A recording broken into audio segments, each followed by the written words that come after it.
Welcome to my review. I'm Jack the Film Ripper and I've got balls. Whoa, wait. Let me rephrase that. For my very first review, I am going to do a movie that is considered to be one of the greatest films of all time. A movie that to this day is considered untouchable. To this very day, it has not been reviewed by anyone. Not how good it is, but by all of its faults. And just like the mobsters who tried to stop the making of this movie, I have the balls to try and review it. Let's see if this film is actually a steaming pile of shit, or if it holds its title as the second greatest American film of all time behind Citizen Kane. That's right, I am going to review, brace yourselves, The Godfather, Part 1. The Godfather is a fascinating subject. Ever since it was first published in 1969, it has grown into a franchise. The book has branched out into 3 movies, 2 video games, a line of merchandise, and not to mention a lot of spoofs and 2 book sequels that were not written by Mario Puzo. Not bad for a book that the author originally did not want to write. Apparently, The Godfather originated as just an idea by people who read Puzo's novel, The Fortunate Pilgrim. Apparently, there was a character of a mafia boss that really interested the people that read the book, so they told him to write about the mafia boss. The shooting of the first Godfather movie just adds to how fascinating this movie truly is. The movie was filmed on location in New York City.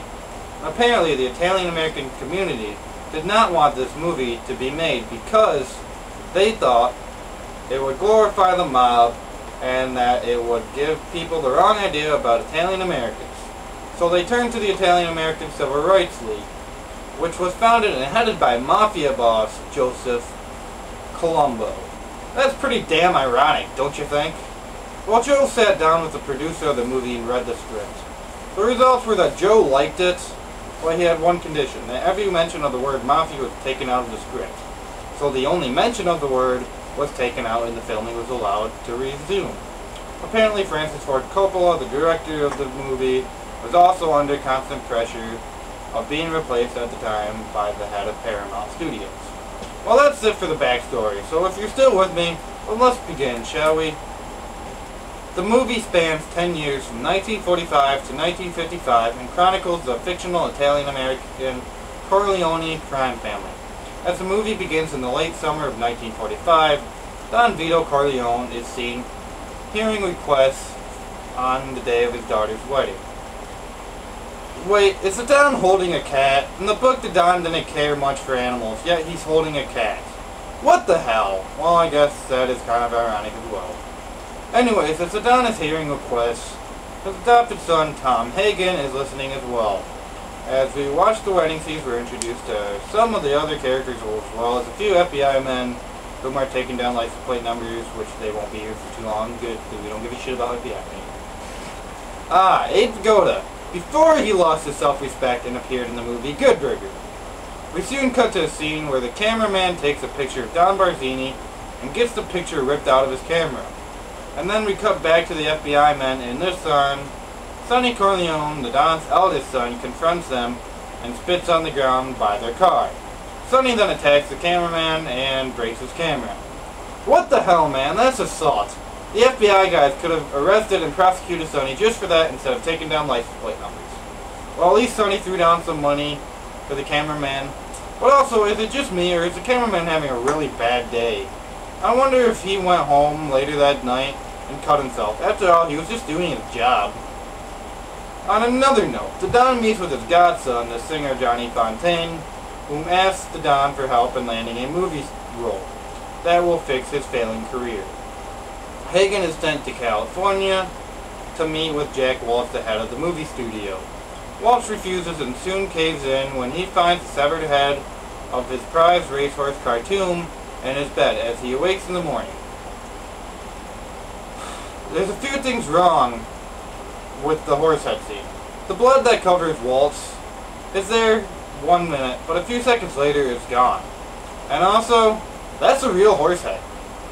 But for all you animal rights activists, don't worry, that horse was not deliberately killed to star in this movie. it was donated by a glue company. Upon Hagen's return, the family leadership meets with Virgil Sollozzo, who asks the Don to protect the rival Tattaglia family's planned heroin business. The Don rejects the offer because he doesn't believe in drugs, and he feels his political influence could be jeopardized.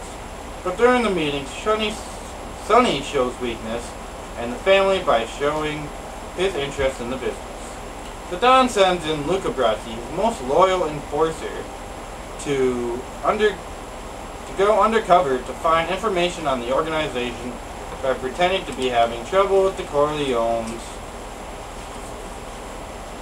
But the Turk is just smart enough to realize how dumb Vito's plan is and kills Luca Brasi. Even I realized that the Don's plan was dumb. I mean, Luca Brasi is his most loyal member. Nobody's going to be able to believe he would betray the Don. Don is then shot 5 times in the back at a fruit stand in an assassination attempt. Sollozzo then kidnaps Hagen and persuades him to offer Sonny the deal previously offered to the Don. But there is a slight problem in his plan. He tries to kill the Don because Sonny showed interest in his proposal. However, even though it was strictly business, don't you think that maybe the Don's sons, Sonny, Fredo, and maybe even Michael might take it personally and swear revenge against him? And another thing, Tom gets abducted in the nighttime, but in the next scene the Don gets shot in the daytime. And Sollozzo tells Hagen that he shot the Don an hour after they abducted him. But exactly how the hell does that work? It's not possible. But as the movie progresses, Sonny is of course pissed about the attempt on his father's life and does not listen to Tom. And when Tom is trying to convince Sonny not to go to war after Vito is shot, he states that the Corleone family will be outcast and all the 5 families will go after the Corleone family. However, the Corleone family is one of the 5 New York families. So he should have said that the other 4 families will go after the Corleone family. Michael, whom is considered a civilian by the other families, heads to the hospital where he averts a second murder attempt. McCluskey appears. I thought I smelled bacon, but Michael's jaw is broken by corrupt police captain McCluskey. What the hell? He just hit the son of a mafia boss. Don't you think that the moron would realize that even though the other families protect him, the Corleones would still bury that fat pig deep into the ground? Sonny retaliates by having Don Tattaglia's son, Bruno, killed. Okay, now Sonny just killed a mob boss's son. What the hell is wrong with this movie? Sollozzo and McCluskey meet with Michael at a local restaurant to settle the dispute. However, Michael pretends to go to the bathroom and retrieves the gun that was hidden behind the back of a toilet. Michael returns to the table and kills both Sollozzo and McCluskey. As he leaves, Michael bumps into the camera, although you can barely tell.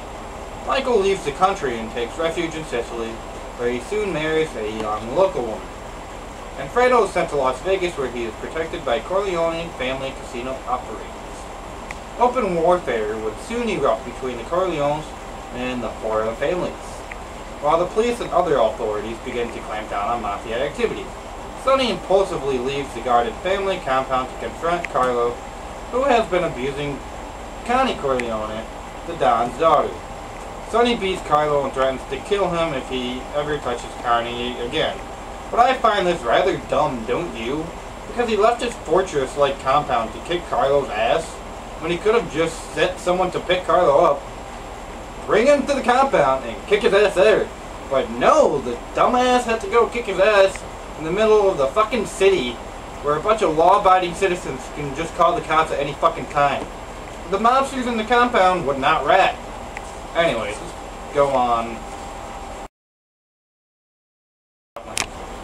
However, Connie gets a call from a girl calling for Carlo and starts a fight with him and breaks a bunch of shit.